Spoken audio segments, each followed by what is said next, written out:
Inilunsad ng Department of Justice ang isang telemedicine application para matugunan ang pangangailangan sa atensyong medikal ng mga bilanggo sa Correctional Institution for Women. Narito ang aking report. Matagal ng problema sa mga kulungan sa bansa ang kakulangan sa medical facilities, pati ng mga doktor at nurse. Kaya naman to the rescue ang teknolohiyang nauso noong panahon ng pandemya, ang telemedicine. Gamit ang isang tablet, pwede nang magpakonsulta ang isang person deprived of liberty o PDL kapag may iniinda siyang sakit. Inilunsad ito ng DOJ sa Correctional Institution for Women, katuwang ang ilang tech companies.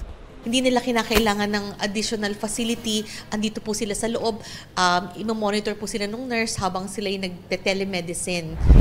Libre nang ibinigay sa correctional ang mga gagamiting tablet, maging ang konsultasyon sa mga doktor. Libre para sa limitadong bilang ng PDL gamit ang idinonate na voucher.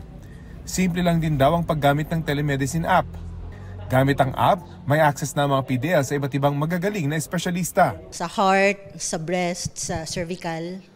Yun po yung mga illnesses na nandito po, sir. At may mga pagkakataon ba na hindi na-detect kasi nga isa lang yung doktor at would lead to more serious problems?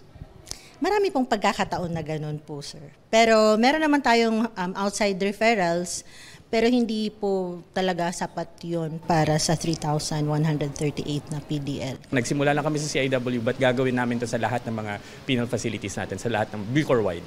Ang telemedicine program na sinimulan dito sa Correctional Institution for Women, hindi lang daw para sa benepisyong pangkalusugan ng mga PDL. Iwas takas din ito para sa mga gumagamit ng rasong medikal para lang makalabas ng kulungan. Bukod sa telemedicine program, palalakasin din daw ng DOJ ang livelihood program ng mga PDL sa correctional. Kapuso, alamin ang maiinit na balita. Bisitahin at mag-subscribe sa GMA Integrated News sa YouTube. Sa mga kapuso abroad, samahan niyo kami sa GMA Pinoy TV at sa www.gmanews.tv.